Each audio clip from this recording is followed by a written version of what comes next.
Thank you so much for being here with us. We're here with Dr. Douglas Killian, Superintendent of Schools at Cy-Fair ISD. Happy to talk to you about yourself and mostly about this great district that we're in. With the third largest school district in the state of Texas. Tell us a little bit about yourself. I know you're a graduate of Southwest Texas State University. Thank you for saying that, by the way. Got your graduate from Texas A&M International? Yeah, so in Laredo.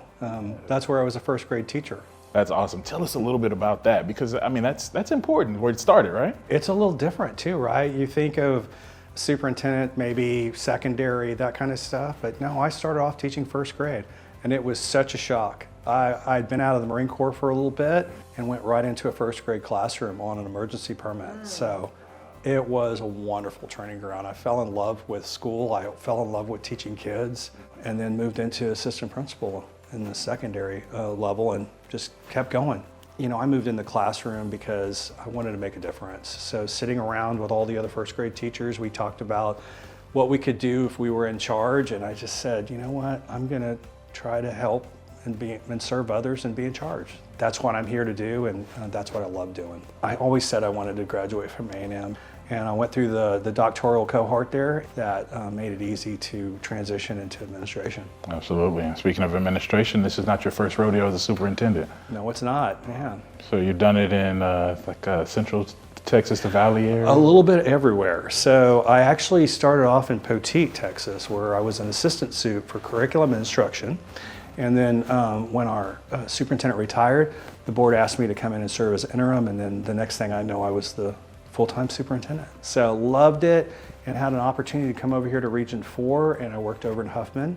And then I got recruited to go back to the Austin area. Went to Hutto. It was a fast growth district, so I got a chance to work in that environment. And then next door neighbors asked if I'd come over because our scores were now beating Pflugerville, and so I went over there, and then I got the opportunity to come here. This is my dream job. It really is. What do you think may best prepared you for this job?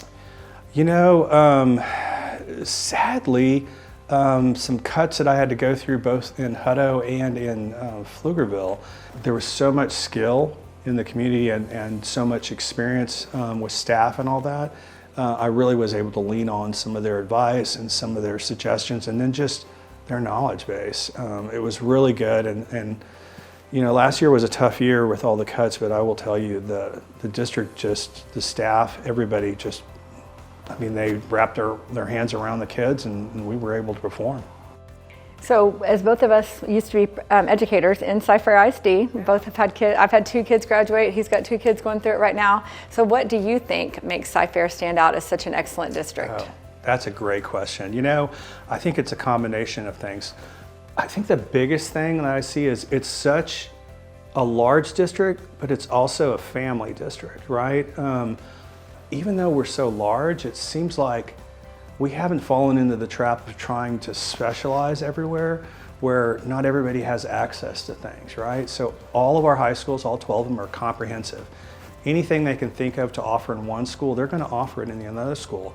And then we like to pilot new things. So go out there and just try something out, and if it works, we just bring it everywhere. So it's really exciting. So in your short time here so far, a lot of things have happened, and I'm sure that there are a lot of accomplishments. But what are you most proud of? You know, I am really proud of the way the district kind of came together to address the needs, even though we had some money issues, and still provide high quality instruction and programs. We have over 130 CTE courses in this district and a bunch of pathways. You can get welding certified. You could go into the audio visual program and get drone certified. And then you turn around, you look at the robotics programs and all. That starts all the way in the elementary level and just keeps building. But one of the things that I'm really proud of is the partnership we have with Lone Star. We almost graduated 800 students with college degrees before they graduated from high school. So you hear other schools and other charters talk about being college ready. Well, our kids aren't just college ready, they're college graduates. So you don't get to say that everywhere. We have a wonderful JROTC program that we purposely went for Air Force JROTC in the district because of the high standards they have. we're really providing a lot of opportunities for kids. So it's good stuff. So speaking of that, I feel like Cy-Fair is very much known for its size and diversity. So how do you feel like that has helped shape the educational platform that we have? Because we're so large, we're so efficient. You know, we have everything everybody else has. We have one person to take care of submitting the data to TEA, the Texas Education Agency. But even a small district has that. But we have that spread over the mass of the whole district, so it's cheaper for us administratively. So that's why we spend more than 65% of our total expenditures on instruction directly. We've got the highest instructional spending of all the campuses or all the districts around us, which is amazing because we're the lowest funded.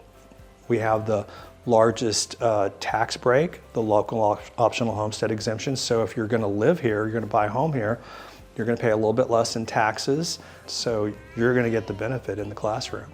I read that we are a district of innovation, and in the word innovation, it makes me wonder, like, what innovative things are we doing in the curriculum or anything like that that's helping our students succeed? Well, there's actually a variety of things. You know, some of our programs of study where we're connecting things that you might not think that would be connected in our programs. You know, when you see the fact that our audiovisual programs also getting to learn how to use drones. Well, why would they need to do that? Well, you get some good aerial shots out of that, and you know, you want to go be a journalist, that's something that's going to be an added thing on your resume to go do that stuff. And then you see what's happening in our computer science classrooms where they're getting extended certifications as well. You can come out as a welder. What we're doing with innovation is we're taking specially trained special ed teachers that have additional training for behavior and things like that. So we can take on a kid that really needs some extra attention. You don't have to sacrifice when you come to our school district. The other innovative things is we are really heavy into technology. You know, we're already having discussions about how can we leverage AI, and then what can we do as a central office staff to even make us more efficient and keep that administrative cost even lower. So what do you think the key to success is for our students, that they're go off to college, they're in the workplace, or they're in the military, that makes them just fly? You know, I don't know how we can prepare kids for a specific job. We need to make them very creative in terms of learning new things, a love of learning, and also just the rigor. I like the fact that we allow kids to be involved in so many things. Bring them to Cy-Fair because we'll let them explore. We have those kind of opportunities here. I know you touched on it, but I want to dig in more about something that's near and dear to my heart. As a former teacher for students with special needs, I really would like you to expound on the supports that we give those students with special needs and the families that are working with them. You can't just go to a private school and just sign up for that. No, yeah, that's the one thing that, you know, public schools take everybody, right?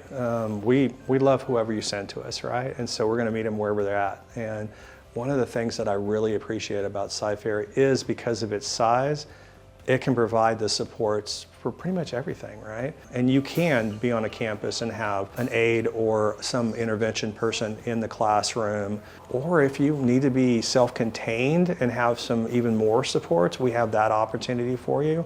You mentioned the Carlton Center, one of my favorite places. There are so many cool things that you get to do there and so many life experiences there that we prepare kids to get out in the real world. I believe firmly we have amazing teachers here. I've not experienced anyone that I didn't think was outstanding. So what are we doing as a district to retain them and make sure we keep that high quality? Obviously, competitive salaries, because one thing I've learned over the whole pandemic and everything was inflation went crazy. So you had a lot of people who really wanted to stay in education that had to look at other opportunities. And so that created even more of a demand for teachers and a shortage. So, and then this year we were able to do the larger raise that the state of Texas helped us, but there were a number of people that were not included in that. So we were able to do an aggressive 4% raise. And so we're at the top for pay now with some of our other districts, but then our stipends are